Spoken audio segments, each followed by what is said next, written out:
내 말 들려? 여기 나한테 먼저 강간 살해형도 치.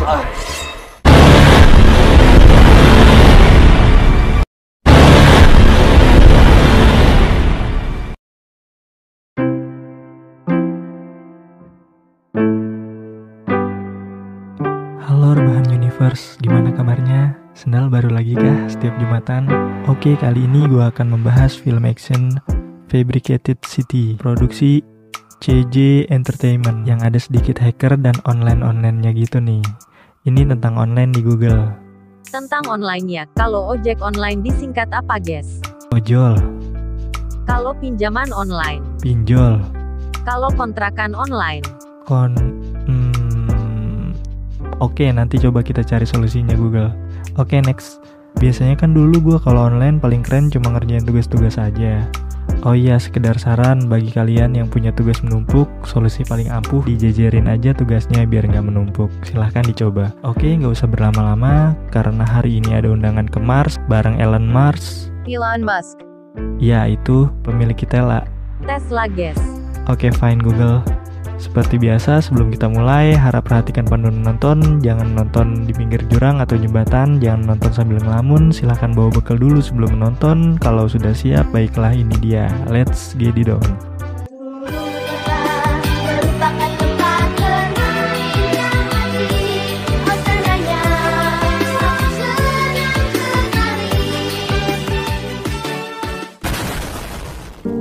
Peperangan ala game online menjadi pembuka film ini. Kwon Yo adalah pro player yang merupakan komandan mereka. Dia terkenal dengan pemain handal yang tidak pernah mengabaikan teman-temannya dalam game bila dalam kesulitan. Dia adalah orang yang sering menghabiskan waktu di warnet dengan sangat efektif dan efisien, alias pengangguran kelas kakap, yang memiliki ibu seorang perawat. Tiba-tiba saat dia tengah asik bermain game, HP yang tertinggal di sebelahnya berdering dan dia mengangkatnya. Lalu suara di HP itu meminta tolong kepada Kwon Yo agar mengantarkan HP itu ke alamatnya dan berjanji memberikan 800.000 plus rokok cus. Lalu Kwon Yo mengantarkan ke alamat yang diberikan. Pintu tidak terkunci dan ada wanita sedang mandi di dalamnya. Lalu Kwon Yo mengembalikan HP dan meminta imbalannya. Wanita itu mengatakan uangnya ada di lantai 2. Kemudian dia ke lantai 2 untuk mengambil uangnya dan menaruh HP-nya di sana. Sebelum pergi, dia mengatakan berbahaya bila pintunya tidak dikunci kepada wanita itu. Dan ternyata mengantarkan HP itu adalah awal mula petaka yang akan dia alami. Lalu tiba-tiba pagi harinya rumah Kwon Yo digerebek polisi dan dia pun ditangkap atas tuduhan pemerkosaan dan pembunuhan anak di bawah umur. Dia pun digiring ke kantor polisi. Secara cepat, berita pun menyebar di TV. Diinfokan juga bahwa Kwon Yo merupakan mantan atlet timnas taekwondo. Kwon Yo bersikeras menyangkal perbeoan itu.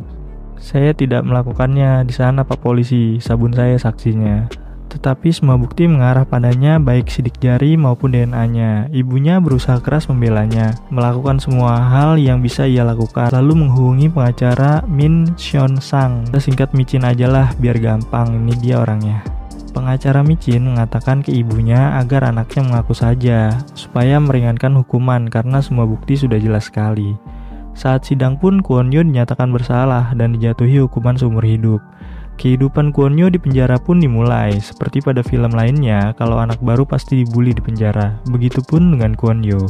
Saat ditanya perihal tuduhannya oleh Ma Deok-soo dan antek-anteknya, Kwon Yo membaduk kepala Mamang Deok itu dan membuat dia kesal. Karena keributan itu, dia dikirim ke ruang isolasi selama 80 hari. Kemudian Ucup dan Samsol mendekatinya dan menginfokan perihal Mamang Deok dan memberitahu tentang Mamang Sumanto juga yang ditakuti di penjara itu. Karena Mamang Sumanto merupakan pembunuh berantai dan memakan semua korbannya. Setiap hari Kwon Yo dianiaya oleh Mamang Deok sampai dia depresi dan nyaris bunuh diri. Ibunya masih berusaha keras untuk membebaskan Kwon Yo. Ibunya dan pengacara Micin berkunjung ke penjara menjenguk Kwon Yo dan berkata ada harapan karena ada orang yang menghubungi ibunya dan mengatakan dia punya bukti, kemudian meyakinkan Kwon Yo harus bertahan. Kwon Yo pun berusaha untuk bertahan, namun karena dia sudah membuat harga diri Mamang Deok jatuh, dia tetap dianiaya sama Mamang Deok dan antek-anteknya setiap hari.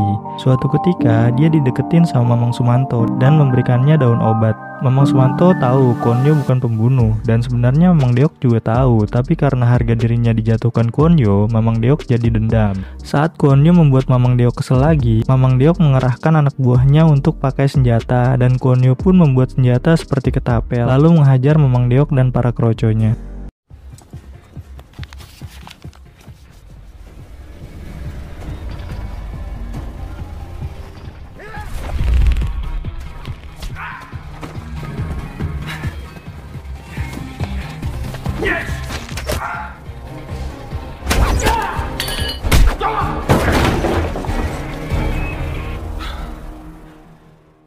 Dia pun mendapat kunjungan dari pengacara micin yang menginfokan bahwa ibunya meninggal dunia. Kwon Yo merasa semua itu ada kejanggalan. Kemudian saat Mamang Deok membuat rusuh dan Mamang Deok berusaha menusuknya, Kwon Yo menyobek bibir Mamang Deok pakai pisau dan menusuk perutnya sendiri.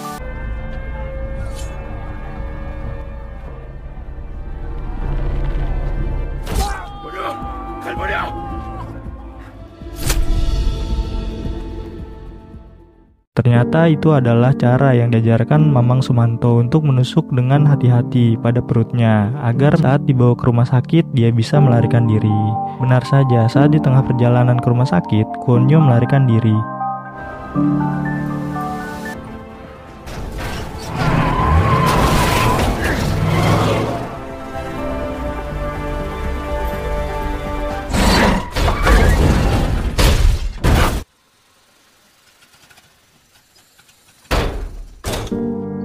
Dia bertemu dengan pasangan asik Jono dan Linda. Ini dia orangnya.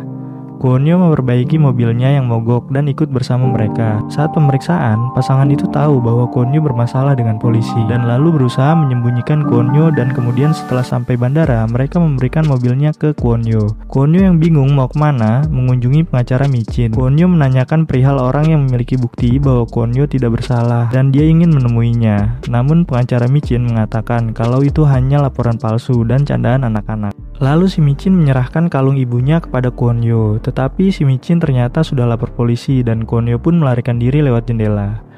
Kwon Yo berusaha mencari info di warnet. Dia menemukan video yang mengungkap bahwa penangkapan dirinya memiliki banyak kejanggalan. Ternyata itu adalah salah satu tim game online-nya yang bernama Yewol. Dia adalah cewek antisosial. Kwon Yo dibawa ke tempat tinggalnya yang ternyata dia adalah seorang hacker yang badas. Saat sedang makan bersama Yewol, tiba-tiba kedatangan tamu.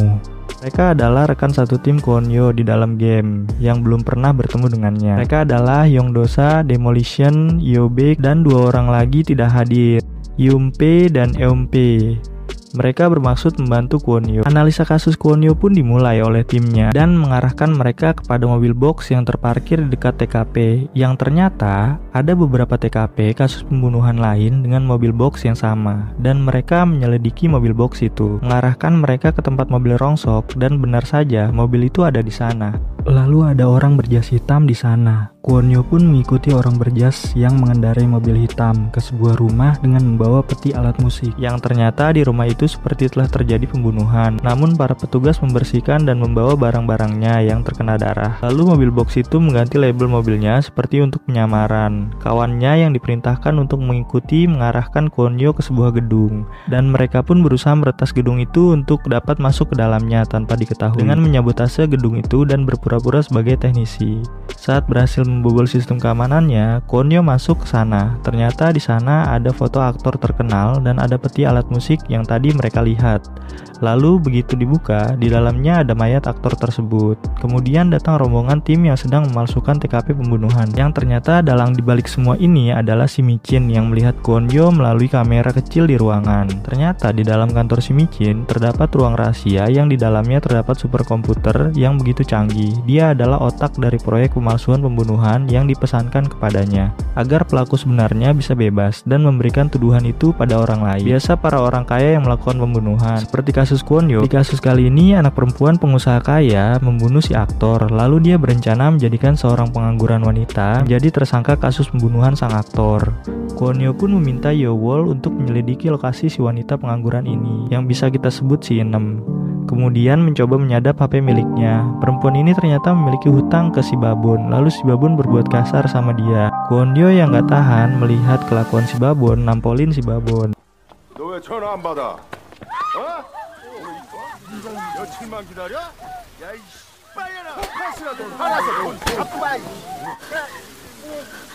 너 뭐야, 이 씨. Setelah itu sepanjang hari, Kwon-yo mendengarkan percakapan si Inem dengan teliti. Tiba-tiba si Inem dapat telepon dari cewek yang pernah nelpon si Kwon-yo juga, waktu di warnet. Lalu setelah tahu keberadaan cewek itu, Kwon-yo bermaksud menangkapnya, namun cewek itu berhasil melarikan diri bersama temannya. Kwon-yo yang sudah dikenali publik dilaporkan ke polisi. Terjadilah kejar-kejaran.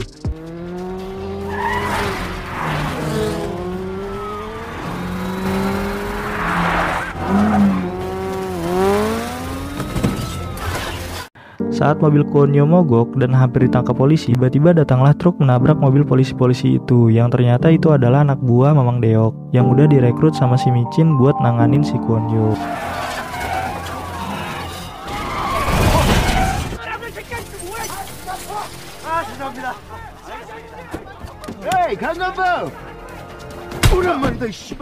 Lalu Kwon-yo pun ditangkap oleh Mamang Deok. Ya, berhubung Kwon-yo tokoh utama, jadi dia nggak langsung dibunuh, malah dianiaya dulu sama Mamang Deok. Yewol berusaha menyelamatkan Kwon-yo dengan menelpon dan memberikan laporan palsu ke polisi.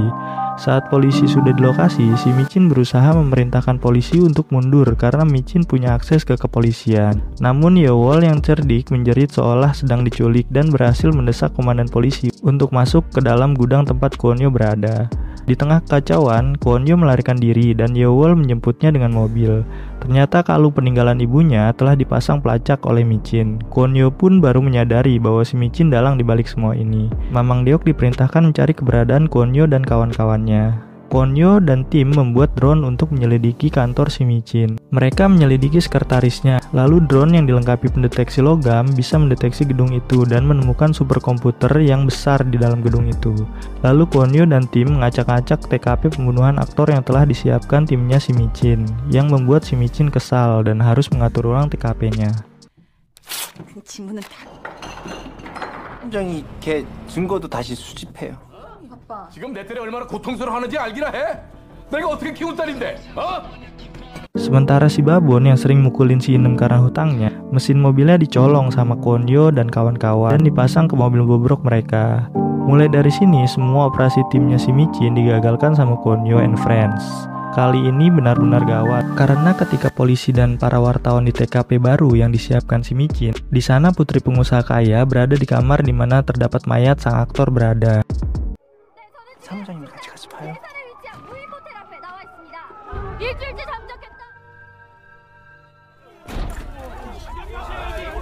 쉐이더!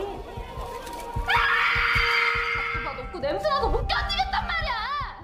표신그룹 추상덕 회장의 처녀 추예리 양이 인기 배우 Semua pun kacau rencana si Micin. Setelah itu, Kwon-yo menelpon si Micin sempak tuyul ini, lalu si Micin malah merasa tertantang, anjir. Dan kebosanannya selama ini yang seperti Saitama mulai bergelora lagi adrenalinnya. Saat dia pusing karena utang gorengan belum bayar di warung Abah, tiba-tiba aja dia merasakan Kwon-yo berada di sana dan dia langsung lari ke ruang rahasianya. Kemudian jeng-jeng, Kwon-yo ada di sana dan menghajar si Micin.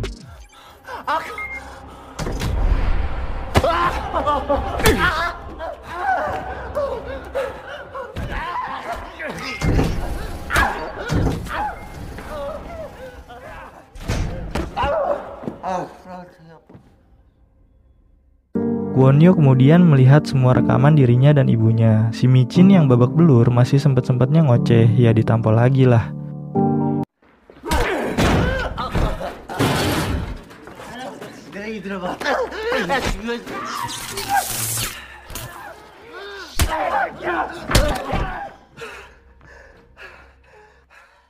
Kepala penyu si Micin bonyok, cuma ternyata Mamang Deok yang dikirim si Micin sudah menemukan tempat kawan-kawannya Kwon-yo. Kwon-yo pun berusaha menyolok flash disk dan mengcopy semua data yang ada di superkomputer milik si Micin, dimana flash disk itu bukan hanya alat untuk mengopi, tetapi bisa meretas. Seperti film-film sebelumnya, dengan kecepatan kebelet boker, Kwon Yo pergi ke tempat kawan-kawannya dan meninggalkan si Michin. Yowol pun sudah diambil sampelnya untuk dijadikan tersangka selanjutnya. Saat Mamang Deok sedang membidik rekan-rekannya, Kwon Yo pun datang dan mematikan lampu, lalu menghajar mereka dengan menggunakan beras yang dia lempar untuk mengetahui posisi musuh. Ternyata memang Kwon Yo ini pendengarannya bagus.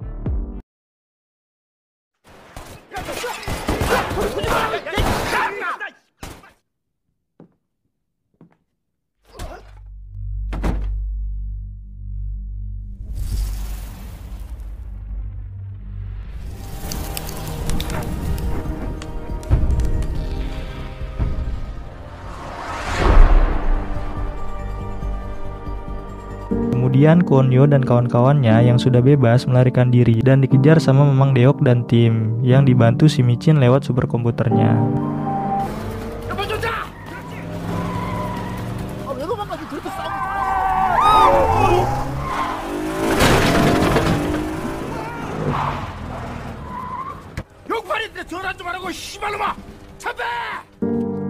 Mereka pun menuju stasiun TV dengan dikejar Mamang Deok dan tim juga polisi. Lalu si Michin memberikan informasi palsu ke stasiun TV bahwa Kwon Yo yang memalsukan pembunuhan aktor terkenal itu dengan menculik Yeri, putri pengusaha kaya, dan menuduh mereka sebagai organisasi kriminal psikopat.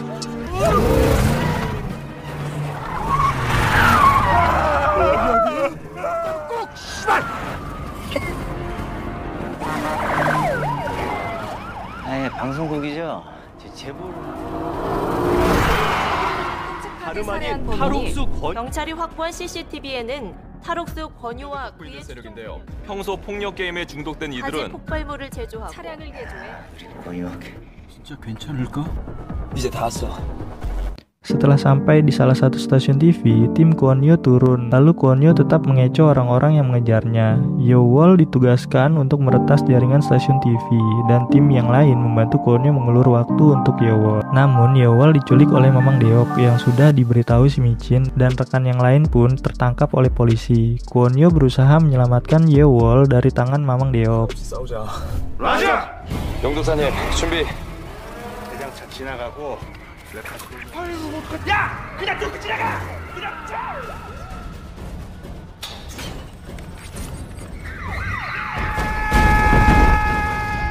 왜 그래 무슨 일이야? 여울아! 씨발!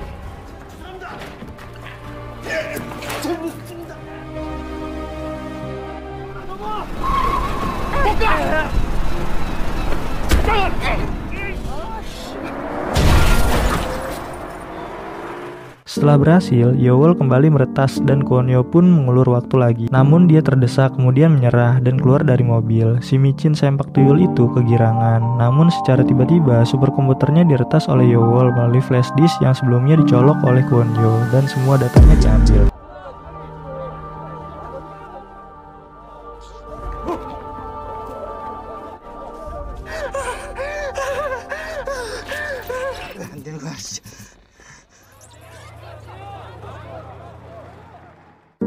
Lalu dua orang rekan Kwon Yo yang tidak pernah datang bergabung dengan mereka dan menyiarkan berita secara langsung tentang kasus sebenarnya yang terjadi selama ini. Kebusukan si sempak tuyul Michin pun terbongkar. 준비됐지? 육구 엔터에서 단독으로 보도합니다. 와! 보내버린 것 같습니다. 지금 저 인간 효신그룹 살인 사건의 진실은 무엇일까요? 우리 아들 놈이 아이러니하게도 권유법을 발의시킨 박 의원의 아들. 씹새끼들 진짜. 이런 씹새끼. 사무장님. 사모님 시신은 내일 잠수했나? 저희 사무장님이 따로 연락이. 이놈이 바로 지금 보신 모든 Saat si Michin mau melarikan diri, ternyata kemudinya sudah dicopot. Kwon Yo dan kawan-kawan pun berhasil mengalahkan si Michin. Si Michin yang masuk penjara dan bertemu Mamang Deok di penjara, kemudian disiksa sama Mamang Deok yang kesel sama dia. Lalu si Jono dan Linda kembali ke Korea dan mobilnya sudah diperbaiki oleh Kwon Yo yang kemudian dikembalikan ke mereka dan mereka pun joget. Kwon Yo pun berkumpul dengan kawan-kawannya, film pun tamat. Akhir yang sangat kacrut sekali. Meski ini kesannya fantasi karena percampuran dunia games, tapi semua rangkaian cerita yang dijabarkan di film ini masih masuk akal, walaupun beberapa ada yang dibuat berlebihan untuk kepentingan hiburan semata. Oke lah film ini. Selain para pemeran utama, film ini didukung oleh Kodir, si pembawa acara, Lombok yang mobilnya diretas si Micin, dan mobil Pak Dejuki yang ditabrak Mamang Deok, dan masih banyak lagi. Oke, gue Ican beserta Menteri Pertahanan Catur Pos Ronda RW 6 mohon undur diri. Sampai ketemu lagi di next video. Salam satu hobi.